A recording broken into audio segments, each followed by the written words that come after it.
speaker, who is Hugh Safford. Hugh is a regional ecologist for the USDA-Forest Service Pacific Southwest region. He is a research faculty associate at the University of California, Davis. He manages a staff of ecologists to provide expertise in vegetation and fire ecology and climate change and inventory and land management and planning on the National Forest. And he's also an NAA board member. So help me welcome Hugh.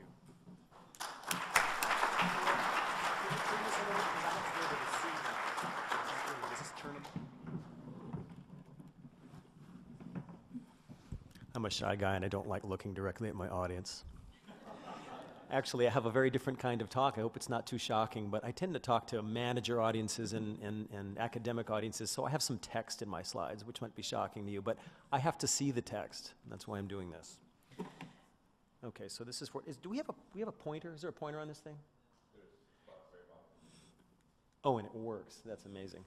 Okay, so my talk, first of all, let me set my timer, is called Deeply Rooted in Reality. And the reason for that is that the theme of the conference is deeply rooted in restoration. And I want to note that I'm going to be talking about global change effects on conservation, on general resource management, and on restoration, but because of the theme, I'll probably focus a little bit on the latter. So this is kind of an outline. I'm just going to be talking about a lot of things. So science, legislative, and regulatory background on federal lands. How do we actually define nature in a changing world? I'm going to use the Sierra Nevada as a case study. So Emma and I didn't coordinate really at all on this. We just had some drinks together last night, and it was like, oh my God, that's like a perfect segue for what I want to talk about. And then I'm going to talk about how we sort of have to learn how to play a new game with all of this change and how it's undermining a lot of our current management models. Finally, I'll talk about some implications for conservation, restoration, and resource management. So one of the really important things to understand about management of some of these really large, would you call them freckles, Emma, I think it was, in the West, and because that's what I'm going to talk about, and that's where I work, is that they're based on this sort of legislative and regulatory background that was built on scientific assumptions of the 20th century, right? And there's been some pretty major changes in the way that not just ecologists, but environmentalists and the general public think about the way ecosystems actually work. So here's an example of some of the things that we were pretty sure about before the mid-1970s in ecology. Number one was that ecosystems had some sort of inherent tendency to snap back to some kind of stable equilibrium after you disturb them. This is the balance of nature concept. Note that the word nature and any of its derivatives are going to have blue on them for the next couple of slides because I want to come back to this at some point. We thought that ecosystems were regulated largely by interactions among species. Third, science tended to be done at the local level. You worked in a plot, and you didn't really think a lot about the landscape around the plot and how it might influence what's actually going on within the plot. Fourth, humans, as Emma noted, I think very aptly, were considered an unnatural part of ecosystems, and hence, when you wanted to carry out conservation that you thought was likely to succeed, the best thing to do was to draw a line around some special place and get humans the heck off the landscape and keep them off there as long as you could so that nature could take its course. Some examples. Park Service Organic Act in 1916, it's talking about conserving natural historic objects unimpaired for future generations. The Wilderness Act, which was signed the year after I was born, was to ensure that human populations don't modify everything so that nothing gets left in a quote-unquote natural condition. And then there's the Leopold Report from 1963, which wasn't either legislation or a regulation, but it was a highly influential document. It's still very, very influential, both in the US and outside of it. Basically, it suggested that within national parks, we should be trying to maintain them in the condition they were when white men first showed up, or as the document put it, quote, above all other policies, the maintenance of naturalness should prevail.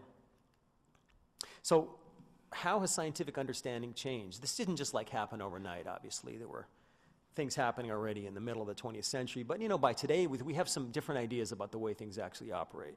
First of all, I think we all understand that ecosystems are pretty dynamic systems, they're pretty open, and there really isn't any necessary tendency towards stability in a lot, if not all, of these systems.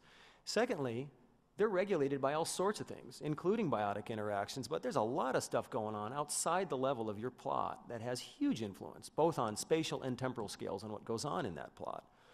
Third, ecosystems are connected, and there's all sorts of stuff happening that drives what goes on there. I guess that's the same point. Fourth, I think a lot of us in here would agree that humans are a part of nature. You know, it's kind of a function of the fact that we live in the Americas. You know, the New World has this luxury, and it can pretend that that you can get back to a time before humans showed up. But of course, as Emma made clear, you really can't, because we're just pretending that humans are only the Euro-Americans who showed up after 1492. And that, you know, this isn't a hang-up they've got in Asia or Europe or, to an extent, Australia. People have been around there for hundreds of thousands or millions of years, and they've always been a part of everything. So restoration isn't about getting back to a pre-human past. And then finally, that active human engagement may actually be necessary in order to meet some of our conservation goals. So what are the terms natural and naturalness? I think it's pretty apropos to talk about it in the Natural Areas Association meeting. And again, I have to note, this is kind of interesting. This is like a Greg Applet love fest, and I don't know if Greg is watching online. I doubt it. I'm sure he has better things to do. But if you are, hi, Greg.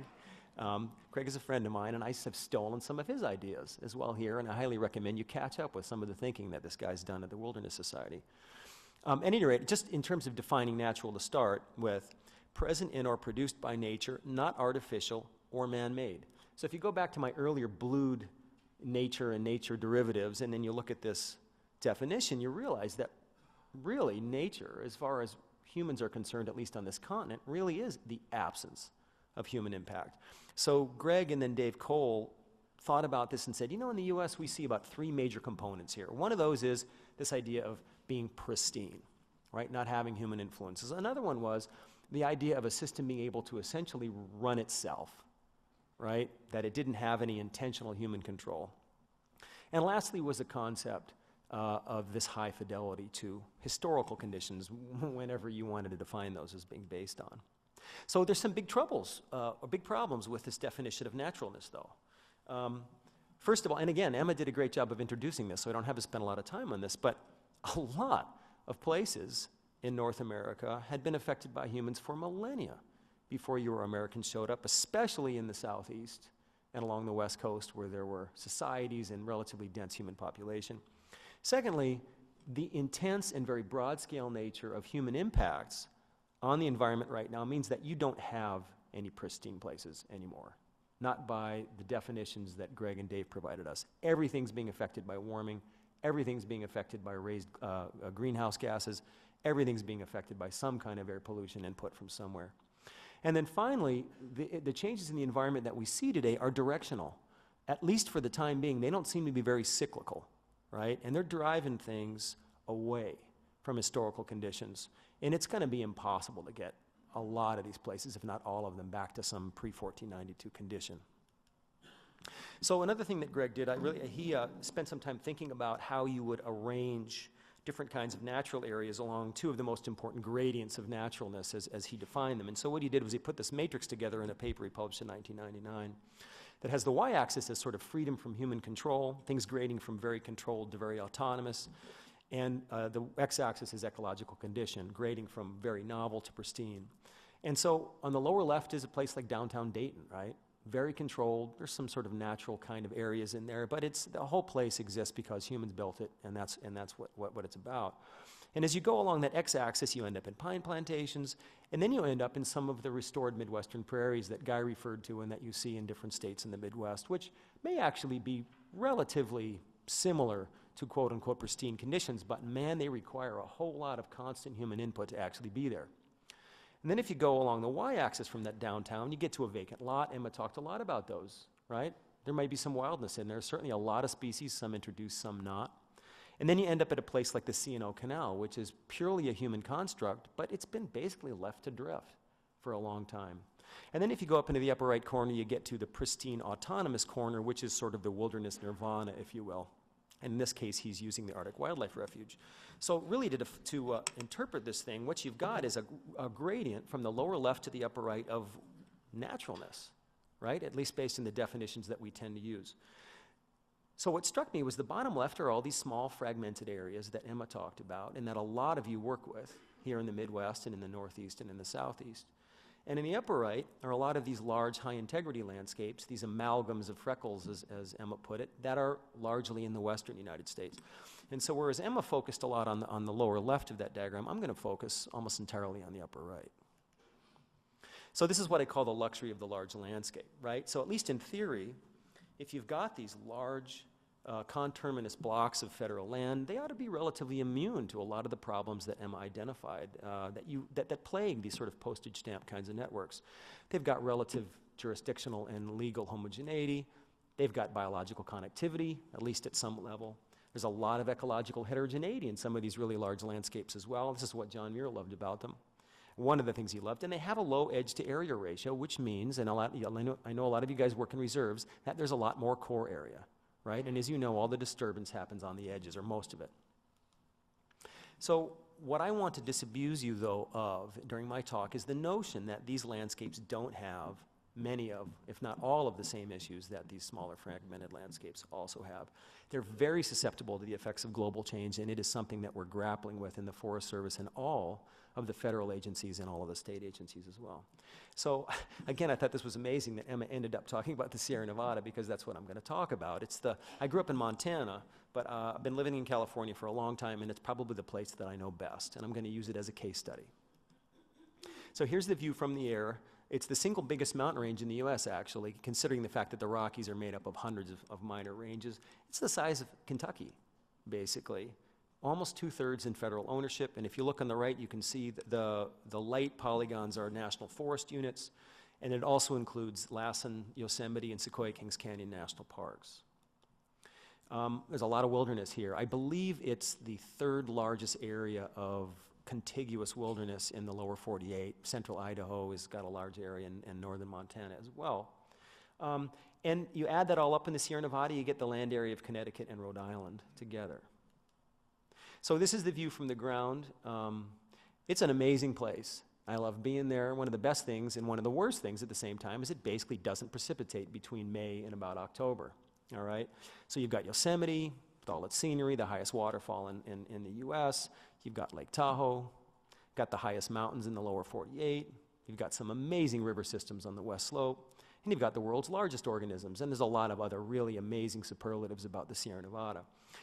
That's kind of the cup half full view of the Sierra Nevada. There's also a cup half empty view, and that is that this place has a lot of really major problems.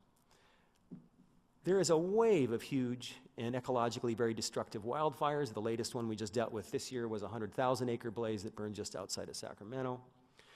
We've only got one undammed river that makes it into the Central Valley on the west slope. The Sierra Nevada might be the most plumbed landscape in the world, outside of maybe some parts of Tennessee and some other places. They're moving water all over the place to meet human needs. Tahoe, for all of its amazing naturalness, gets 3 million visitors annually. The southwestern border of the Sierra Nevada hosts the worst air quality in the United States. Fresno and Bakersfield are like the asthma capitals of the world. A lot of people don't know this. And then Yosemite, it's a parking lot for a good part of the summer. So a couple of things I just want to cover. You know, these western landscapes, like the Sierra Nevada, they're not as high integrity and as monolithic as you think. So assuming that some of you are from the West, you'll recognize a picture like that. So if you look at sort of a real broad-scale map of the U.S. forest system, you'll see all these polygons, like the one I showed earlier of the Sierra Nevada, and you'll think, oh, that's great, you know, this is all under federal protection. When you go down a scale, what you realize is that a lot of that is checkerboard, right? There are a whole lot of western national forests that within the proclaimed national forest boundary, there's a lot of private land. Not saying private land is bad, but it's managed in very, very different ways, right? So some of the things that go on, and this, by the way, is just an example. This is the Tahoe National Forest, north and west of Lake Tahoe, and it's one of the more fragmented of the national forests in California. So there are dozens of major dams in the Sierra Nevada and hundreds of smaller ones, and they're managed by all sorts of agencies, state, local, federal. A lot of those blocks, you know, which originally were given to the railroad companies right in the mid-19th century to promote expansion to the west, to allow for railroad construction, a lot of those are run by timber organizations. And for whatever, there's no value judgment here, but, you know, they have very, very different land management goals than we have got on on the national forest system or the park system. And there's a lot of 100 to 200 acre clear cuts in a lot of those areas. There's livestock grazing that goes on, again, for better or for worse, but that has to be taken into account. There's that population problem I talked about. There are a lot of towns in this picture as well. There's wilderness as well. In this part of the Sierra, it's pretty patchy, but there's some. And then there's quite a bit of illegal land use as well, for example, squatting, and there is a whole lot of pot farming that goes on in the Sierra Nevada. And I know we sort of laugh about it, but it's a dangerous thing because I've got field crews in the summer all year, and I'm telling you, when we run onto these things, you get out fast. Another issue is the road fragmentation, right? The northern part of the range has got all sorts of major state and federal highways. That's I-80 on a snowy weekend, people coming back from the ski areas. There are tens of thousands of miles of county, municipal and private roads, and just on Forest Service lands in the Sierra Nevada, it's hard to believe, but there are almost 25,000 miles of roads of different kinds. And at the same time, I want to suggest that really these landscapes that we think of as being so big, they're not really all that big, right? I mean, if you look at the average east to west width of federal lands in the Sierra Nevada, it's about 50 miles. The maximum width of wilderness protection in that same direction is about 40. I mean, there are people in this room who could run across that in a day. Secondly, a lot of these landscapes, because of their connectivity and how homogeneous they've become through management, can actually be prone to pretty rapid propagation of some pretty nasty pests, epidemics, and synchronous disturbances. Remember that one of the first things that humans do to landscapes is they tend to homogenize them greatly, right? And so when you've got uniform conditions and they're connected, you can get relatively rapid, widespread passage of forest diseases, for example. Dense stands of trees are great hosts and great places for pine beetle mortality to move itself across landscapes. And fires do the same thing. And as I noted, the most recent example is this King Fire outside of Sacramento, which burned 45,000 acres in one day in mid-September. And then finally, the magnitude and the spatial change of global, my water, and the spatial scale of global change are so great that it really doesn't matter what landscape you're on, you're going to be affected. So I'm going to just give you some examples of the things that are going on in California, but I know that are going on in the East as well. Population. Did you know that 1 out of every 8 Americans is a Californian? I think I'm just about the only one here, too. Isn't that amazing? Aren't you glad? And this state is growing, right? By 2050, there's going to be 50 million people in that state, all right? And a lot of that growth's going on in the Sierra Nevada. Invasive species, oh boy. So Emma brought up a really great, I love the way Emma brought the topic up because I could hear people gasping in as she was talking about some of these things. We haven't introduced golden lion tamarin to Lake Tahoe yet, but we've introduced just about everything else. And it's driven the local trout extinct. It was the world's biggest trout. It's actually in the rivers below the lake, but we can't keep it there because the Mackinac and the lake trout eat all the little babies. But I mean, we got the Asian clam is the most recent, and we're waiting for quagga mussel and New Zealand mud snail and whatever else, you know.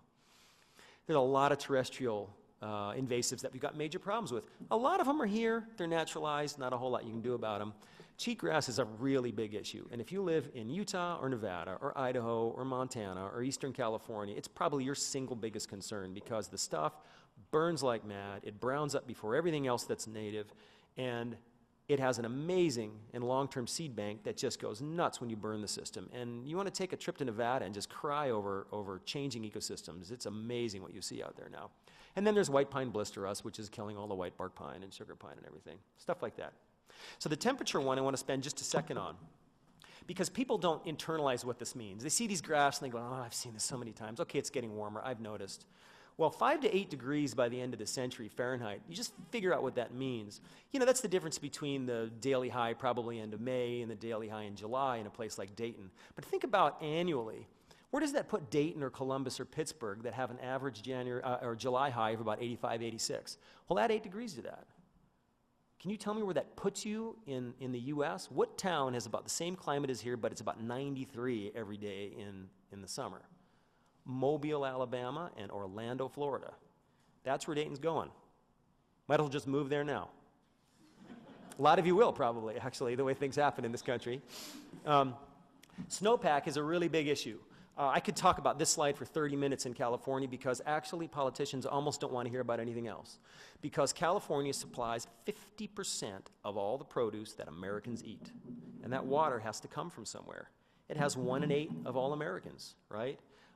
And the reservoirs that we have, even though there are hundreds of them, can't come close to supplying that need. So the biggest reservoir is the snowpack. It sits there over the summer and it melts and it fills in those reservoirs as they release water to people. And when you don't get the snowpack, you're in big trouble. We haven't had a snowpack for 3 years now, and we're all on water restrictions. Thanks. Pretty soon we'll have a canal linking Ohio to Los Angeles. You could probably use that. But we're losing snowpack fast, and the projections are that we're going to lose even more of it in the future. California also has the U.S.'s most variable climate with respect to precipitation by far. This is the coefficient of variation, or a measure of how variable precip is from one year to the next, and look at that graphic. That's a mind blower. Places like LA and San Diego, they get almost all the rain in 3 or 4 storms a year. So if you take one of those away, you're talking a drought, right? What that means is that we get lots of floods in California. Sacramento area is the most flood-prone area in the U.S. outside of New Orleans. And we get a lot of droughts in California. There is not a normal year in California. When they talk about long-term means, it means absolutely nothing, all right? That's Oroville Reservoir just earlier this summer, all right? Not a lot of water in there. And they're projecting huge shortfalls in water in the near future. The fire one, I don't need to go into this. I'm sure you've seen the news, but fire is becoming more common. There are bigger fires. They're more severe. It's not bad that we're getting more fire, because really the big issue is that we've been putting out fire for 100 years, and it's resulted in very fuel-rich forests, right? The big issue to me is the bottom right graph, which is that as we get these bigger, more extensive fires, they're burning up more and more biomass, which is leading to some major ecosystem transformations in the Sierra Nevada. And then finally, insect outbreaks. Don't have quite the issues they've got in the central and the northern Rockies yet, but we had a 300% increase in insect-caused mortality in the national forests of the eastern Sierra last year. So, I mean, where does that put you? If you're a land manager, you know, if like you're a line officer, you know, a district ranger, say, or if you're a superintendent of a national park, I mean, when you think about how hard it already is to manage land in the United States, just from the conceptual sense, from the logistical sense, with the dropping budgets, and with all the legal attention that we always get in California when we make land management decisions, can you imagine, how do you even conceptualize the challenges that future change is going to bring to you in the next 10, 15, 20 years? And how do you possibly get proactive? Kind of makes you want to scream or maybe cry. And so I'm going to fall back to some of Greg's work here real briefly to talk a little bit about some of the management options that we've got in natural areas in the future. And I just threw this graphic back up here because I'm going to pull up a sort of a set of axes underneath here, so you can remember that the top right is wilderness, bottom left is downtown, far right is sort of pristine, but it's maintained there by control, and the top left is a novel place, but that's sort of been left to drift. And so Greg and Dave Cole in this great chapter, there's a book called, I think it's Beyond Naturalness. It's a stewardship on the national parks and wilderness areas. It's a wonderful volume, a really, really good read, a lot of great ideas in there. But essentially they said, all right, if you take, you know, a habitat like a fire-excluded ponderosa pine forest, which we have a ton of in California, there are some different directions that you can go in, at least theoretically. Historically, the typical thing to do was to just, you know, if you want to do conservation the American way, it's just leave it alone. Solve the problem, which in this case was putting all the fires out, return the fire, and over time you were going to get yourself a fully functioning wilderness forest, high historical fidelity, intact fire regime, wasn't going to require any interventions, all right? By the way, I want to note that that little yellow star up there, that's going to denote that wilderness nirvana thing, and you're going to have to use that because I'm going to rotate some of my graphs here in a minute. If you want to restore the site, okay, it's not going to be perfect, but you could probably get moderate historical fidelity. You might have to maintain that fire regime through a lot of prescribed fire, easier said than done. Might even have to do some mechanical treatments. In the future, letting systems drift, probably a lot of what's going to go on a lot of federal lands. What are we going to see out there? Well, if we think about succession, the kind of things that we've modeled, probably you lose a lot of these conifer forests. You probably end up with a lot of hardwood-dominated systems, a lot of shrubland, a lot of grassland, because there's going to be a lot of severe fire. We've got nitrogen deposition to worry about. Nighttime temps are going to be higher. There are invasive species in the system. Probably going to be some surprises, some nasty, some not so nasty. And then finally, along the transformation axis, there's a whole lot of stuff you can do, and Emma talked about a lot of these things, a lot of which have a lot of value. So I wanted to just throw kind of a 3D thing into here. because I think it's a little bit simplistic to talk about this in a two-dimensional diagram. And what I did was I just added a y-axis. That's kind of a measure of the relative effort required to like keep it in a place or to move it to a place. And this is kind of the old successional assumption before we began to pay attention to all these global change things. The bottom right is that orange star denoting that wilderness nirvana, and the old assumptions were simple. No matter where you were on that surface, it's kind of like a ball, right? Just let it go. It's going to roll downhill. You know, it might take a long, long time for those species, the native species, to reestablish themselves. It might take a long time for disturbance processes to reestablish themselves, but don't worry, you'll get there. And that was the assumption, right? Well, the reality is that it's changed a whole lot, right? And so you'll note that what I've done here is I've rotated again 90 degrees clockwise so that that pristine autonomous condition, that wilderness nirvana, is now the highest spot on this surface. Balls aren't going to roll there anymore. Not unless you're pushing them, and you got to push it up a heck of a gradient. The chances are you're not going to ever get back there, all right? Where does the ball roll on its own now? Now it rolls down to this novel condition, which might be autonomous, but there's going to be species in there you haven't seen. They might be native, they might not. There might be in new compositions. There's going to be all sorts of effects of global change. And the surface has become very rugose, right? There are mountains in there, and there are these holes, and let me talk about them in a second. But I want to note, too, that a lot of the restoration focus has to start to become different, because it's going to be very difficult to get back to pristine conditions no matter how hard you try, right? I put a little mountain in there to note how difficult it might be to push that ball up that hill, given all the nitrogen deposition, say, or fire that you're getting in grasslands in Southern California. And then finally, it became pretty clear to us that there were conditions out there where that ball could fall into a hole and it was never coming out, right? And again, I think a great example for us is in Southern California, all this annual grassland, that a lot of it used to be shrubland or perennial grassland. It's never going back to anything else because it's completely full of Mediterranean invasive species. It's loaded with nitrogen that comes in every year. It burns all the time. And there's almost no way, I mean, I exaggerate, we hope to make some changes in parts of this landscape, but it's essentially in one of these big holes. And you would have to float a lot of water in there to get that ball out of that hole and start it back on that trajectory again. So, you remember these games? I mean, really, I'm realizing as an ecologist working for a management agency, this is kind of what I'm doing. I'm playing this labyrinth game. Man, this was like my favorite thing when I was a kid. I don't think they have these anymore, right? Because you actually have to touch them, and it doesn't have like one of those little Nintendo things to... Well, actually, they probably have the Nintendo version of this, or whatever it's called. Nintendo, that makes me seem really old, I know. You know, you turn those knobs, right? And you move that surface around, and you try to get the ball from the beginning somehow through this amazing labyrinth to the end. The point, though, is that our surface is three-dimensional. It goes up and it goes down. That wilderness nirvana corner is always higher than the rest of the surface, and we don't even know where the walls or the holes are. We're playing this in the dark because we don't know what change is going to happen in the future, or how this species is going to react, or what new invasive there's going to be, or what nitrogen deposition is going to be. We don't know what the temperature is going to be like. This is all in the dark. So how do you play it? Well, what Dave and Greg suggested was that you had to just give up on the whole pristine thing.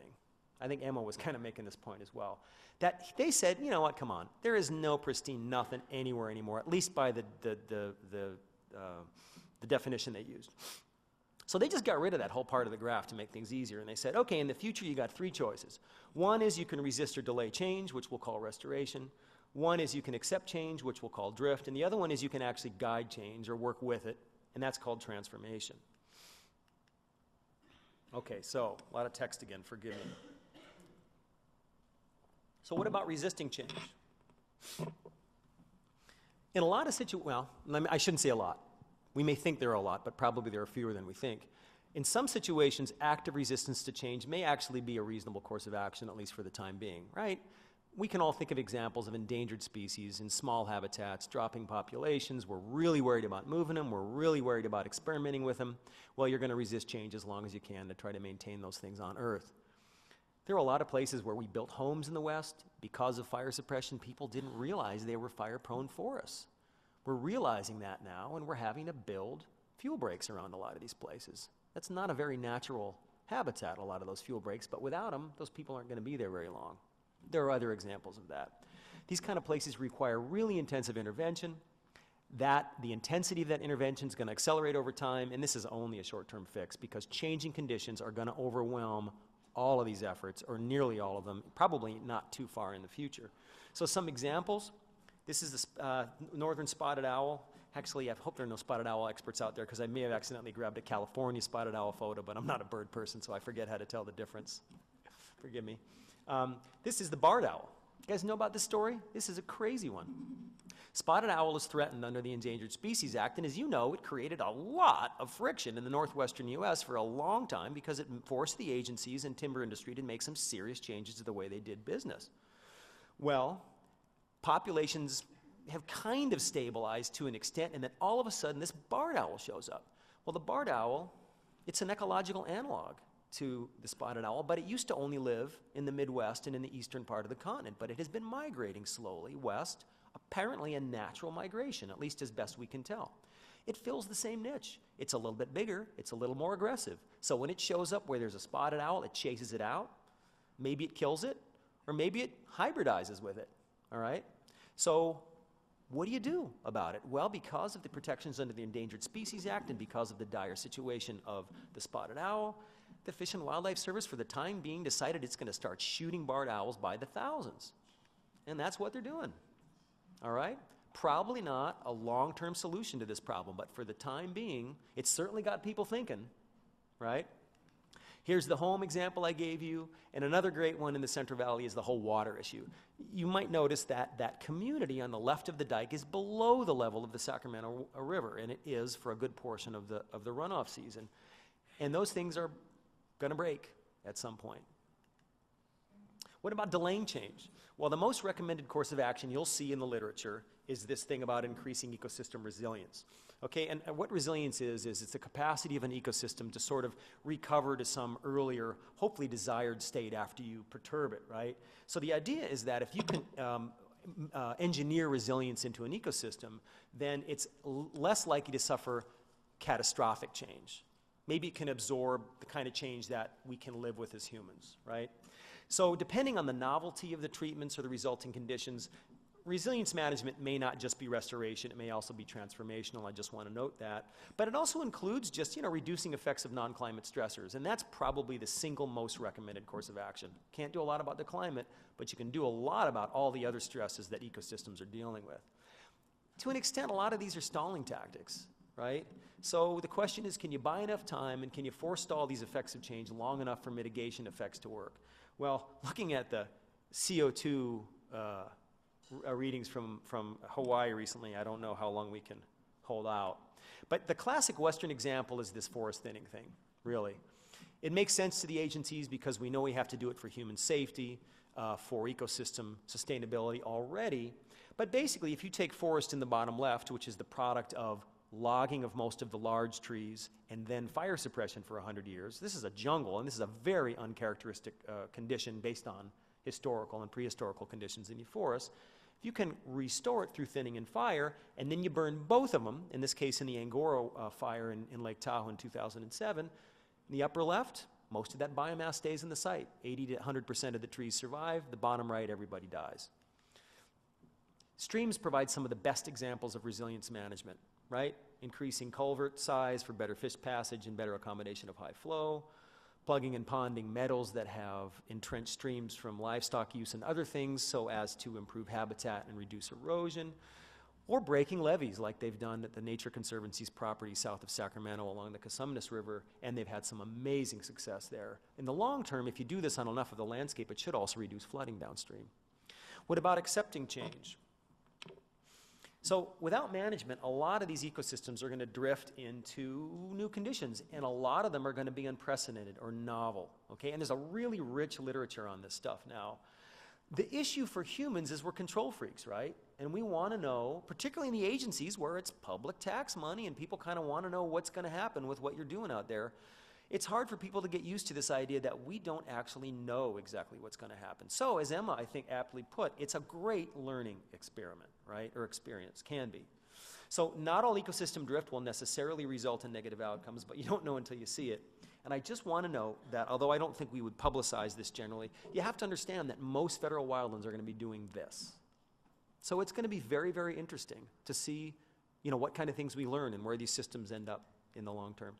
Okay, this is a little complicated. I just want to note, we're running future projections of ecosystems based on future climate scenarios constantly. The literature is full of this stuff.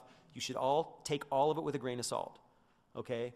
All modeling is just kind of an educated guess based on some assumptions that get made. Important stuff, but none of it is going to be reality, right, completely. So this modeling just simply suggests, and the reason I like this is from Jim Lenahan and some other folks who did this work, that what it makes clear is that the future is likely to bring to us in the Sierra Nevada a lot of the changes we're already seeing happen empirically in Southern California. That gives me a lot more confidence in his results. One is huge increase in the amount of grassland in this landscape. The bars on the left are the current. Look how much more of that, what is that light tan color there is out there. That's getting driven by fire effects primarily, okay? Another one is a general loss in conifer forest and a big increase in hardwoods. That mixed forest and mixed woodland has got a huge oak component in it. These aren't necessarily bad things, but they're things that we have to prepare for. And the other one that I think has got a lot of people freaked out is the major loss of subalpine forest. A lot of this is probably going to be due to fire if it happens. Right now we don't see this happening. So what about this guide change axis that we had on there? So in this case, you're talking about actually accommodating change, as it were, rather than resisting it. So this could be management for resilience, depending on what you decide the resulting condition ought to look like. This is going to happen on a small subset of some of the federal lands that I work on. The issue being, we'd like to do a lot of this on larger landscapes, and maybe we will in the future. But it requires some pretty serious investment. It requires a lot of upfront collaboration time. It requires a really strong connection between science and management. And a lot of this stuff is going to be controversial. And, you end up in appeals and even in court on projects that seem to make a lot of sense, a lot of times, at least in California. So, given the unpredictability of single species dynamics, I would suggest to you that the more successful interventions are going to focus not on the identity so much of the species, but rather on the functional groups they fill and whether they meet our ecosystem service needs and whether they can provide important ecosystem services. So this is an example of one of those things. I just wanted to bring it up because it's pretty controversial. And Emma talked about some pretty serious assisted migration possibilities. But all of this stuff is on the table, and people are talking about all these things, and you need to talk about them, right? That's one of the big lessons I got from my marriage, right, was the communication imperative. I think women have that, men don't have that so much. And I've learned, or I think I'm learning. And so we need to talk about these kinds of things. And all I want to note is I wouldn't call myself a big fan or a big detractor of assisted migration, but I am a skeptic. I always am. And I know that a lot of the big issues we deal with in the federal management agencies right now are trying to solve problems caused by introductions of species in the past. And I know a lot of the people in this audience have the same issue. So we have to understand that when you start relocating things outside of current or historic distributions, it's going to be controversial, number one. Remember, although private lands, people can do some of these things, and maybe this is where you learn about it, right? It's going to be risky. My biggest issue with this, and hopefully Reed doesn't get mad at me for saying this, is that, I see it just as an extension into the future of what I see as a really problematic single species focus. I'm not saying that there aren't species that really, really should be concerned about. Endangered Species Act codifies that. It's a big part of our society. Very few countries have those kinds of protections for single species. But as an ecologist, I'm obviously biased. I'm always thinking a little bit more about systems, long-term sustainability. And I get afraid sometimes that when we focus on single species, we forget the hundreds and hundreds and hundreds of other species that are out there. This is kind of focused on single species, right? And single species in some places can cause huge problems. This great example that Emma gave of the turtle, I can give you similar ones, but maybe a little more dire, like Monterey pine, which is in big trouble in California, but it is the biggest darn weed in the southern hemisphere. They just do not know what to do about that thing anymore. And then if you're going to do it right, it requires a really detailed analysis of the biology, the feasibility, the acceptability, the collateral impacts, and even when you do that, different groups of people are going to have different answers. So for example, I was on this working group with Dave Richardson and Mark Schwartz and a bunch of other people, Jason McLaughlin and Jessica Hellman, et cetera, that sort of looked at assisted migration. And we developed this sort of diagrammatic way of kind of polling people and collecting information to see how acceptable and how feasible and, you know, whether there are going to be big impacts. You know, Group A, for moving this one butterfly, says, maybe. Group B is like, no, absolutely not, you can't do it. Florida torreya, which is already being moved on private lands, one group says, absolutely, we should do it tomorrow, yesterday, and another group says, oh my God, you've got to be crazy, you know, think about the collateral impacts and the acceptability. So at any rate, there's always the human factor to take into account here too. Okay, so I'm going to finish up with some, just I think about 6 or 7 slides left, just talking about the implications of this stuff. And here's a quote by Reed. He's got a lot of really good quotes. I took a short one, and just simply noting that, you know, the old version of conservation biology was all about preservation, keeping what was there as long as we can keep it there. The new version has to be more about adaptation, maintaining species on landscapes, but learning how to work with the change that's out there to make that happen. So under global change, this traditional emphasis on protection of species within static reserve boundaries, it's not going to cut it any longer. A lot of your current conservation targets are going to leave the reserves that were established for them. Joshua Tree National Monument, is it going to have any Joshua trees in 100 years? Tough to say. Giant Sequoia National Monument or National Park? I mean, we don't know. Glacier National Park, I know it's not an animate object, but they're going to lose all their glaciers here really soon. So we all know that reserve networks need to be expanded and they need to be better connected. But how realistic is that objective with growing populations and growing economies? Don't know. A lot of the answer is going to come in the kinds of dialogue that Emma talked about, in incorporating private lands, city lands, and other places that are already inhabited into this quote-unquote reserve network. Human intervention is going to be more necessary than in the past. You're going to have to include human needs and desires rather than ignoring them. I'll bet you that we have to do experimental management with a lot of sensitive species. Right now, this is a huge hang-up for us. We're having trouble doing this, and we're having trouble convincing the public that we need to do this kind of work with some sensitive species. I don't know whether we get there. And one of the things that really, I think, concerns a lot of people is, are we going to get to a point where we actually have to balance species against other species, right? Are we going to have to make choices about who gets onto the ark and who doesn't? I will submit to you that I think the whole assisted migration question is exactly a triage question already, because once you start deciding to spend a lot of money on moving species X, you're giving up on a lot of the other species, at least implicitly. So some of the implications for restoration. The old model was historical fidelity. What was it, pre-Ebenezer Zane, as it were here, P-E-Z? The new is preparing for the future, right? So, that's too long a quote. That's a great Nate Stevenson quote, but you're going to have to look at it on the cast version.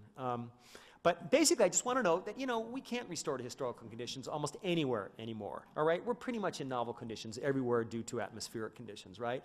I want to note that historical information is not any less worthwhile, however. Don't fall into that trap. It doesn't mean you should be using historical information as your ultimate endpoint. It probably means you shouldn't be. But remember that history is the only source of information that we have that goes beyond the lifespan of a human. It's all we've got. So in terms of using this information to understand mechanics of change, maybe to think about waypoints in management, but we have to get away from the idea that we want to recreate pre-Ebenezer Zane. We need to focus on rehabilitation of ecological function, and we need to think about future environments, right? These are my opinions, right? I think ecological processes are probably more important than patterns, because the patterns aren't going to last, but the processes might.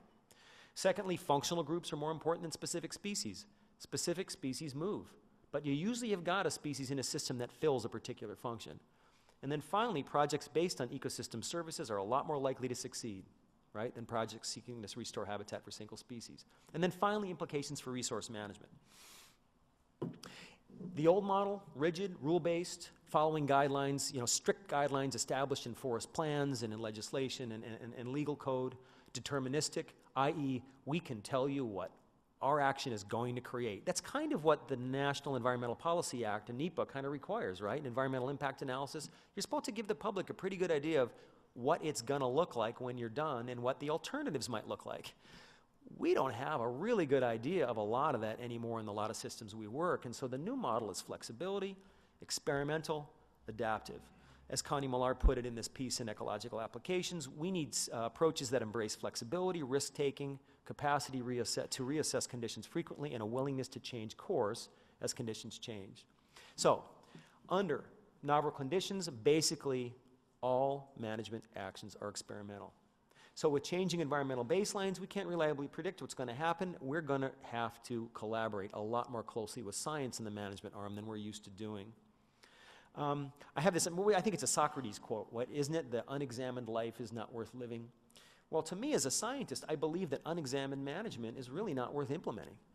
I.e., if we're not monitoring things and if we're not learning things, do we really know what we're doing on the landscape? And I think under novel future conditions, the answer is we might not know what we're doing unless we're learning as we go. So this is my last slide. So, and I'm going to finish early, which I never do. So I'm going to slow down. I got to keep that track record going, you know. So what are a couple of takeaways that reserve or resource managers might take from some of this stuff? And again, you know, I was focused largely on larger landscapes, but I think this stuff is apropos for smaller landscapes as well. I think that you should always be seeking to increase variability at all of the ecological levels. Secondly, I think everyone has got to embrace experimental management, and we have to commit to monitoring and learning as central business practices, not just in the agency, but with everything that we do on the landscape.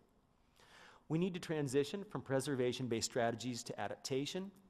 I don't think we should be giving up on restoration. I think a lot of people are like, restoration, and that's an old thing, we don't need to do that anymore. No, we just need to change the focus. It can't be past-seeking anymore. It needs to be about restoring processes and ecological systems that can be sustainable under future conditions. I would just recommend that we review assisted migration objectively, scientifically. I don't think it's a panacea, and I think in some cases it could really be a Pandora's box. It just depends on the species a lot and the conditions, right? Finally, we have to engage with humans. We cannot remove them from the landscape. We should not remove them and their effects. Again, I think Emma gave some great examples of the importance of engaging humans, because if you don't have human support and understanding, there isn't any possibility of a happy ending to this. And a lot of this, I mean, I don't even know if we should be thinking about happy endings, because you know, the future is an unknown place, and we don't know where we're going to end up. But if you can't get human support for this kind of work, then I think you're dead in the water.